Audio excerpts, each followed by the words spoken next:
So around 1 liter of coconut milk, and this has no content of coconut water.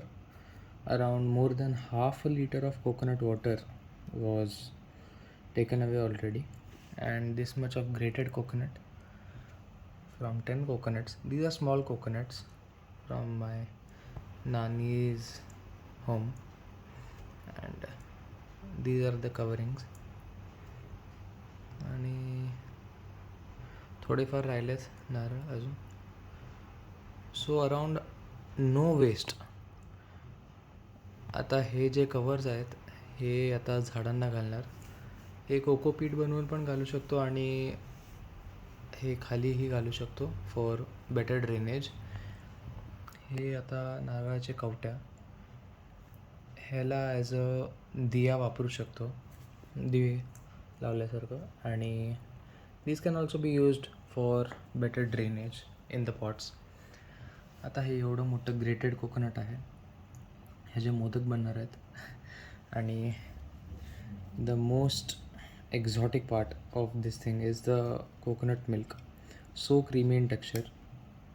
जवळपास 1 litre झालं आहे. And these coconuts are really small actually. ह्यामधून जास्त पाणी नाही निघालं, बट एवढे गोड आहेत हे नारळ. आणि मी विचारलं, माझा मामा पण सांगितला, माझी मम्मीनी पण सांगितलं की हा जेव्हा झाड छोटा होता जेव्हा प्लांट करत होते त्या टाईमला त्यांनी गूळ टाकलेलं, मीठ टाकलेलं, अजून काय काय टाकलेलं माहीत नाही. तर त्यामुळं गोड असं त्यांचं बोलणं आहे, पण I don't know about it. But yes, किती वर्ष आधी लावलेलं नारळाचं झाड. नाव आय एम एक्स्ट्रॅक्टिंग 100% फ्रॉम इट. खूप मजा येते हे सगळं करायला.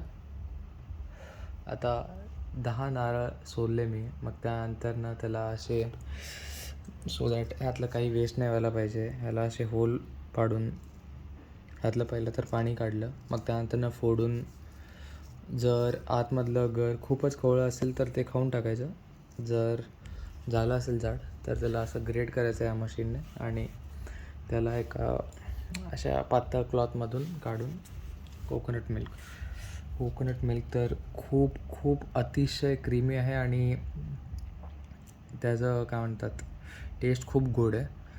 ह्याला तर असं वाटतं की डायल्यूट करूनच वापरायला पाहिजे जेवणामध्ये, नाहीतर करीमध्ये, जे पण आहे. आता मी याला डीप फ्रीज करून ठेवणार आहे.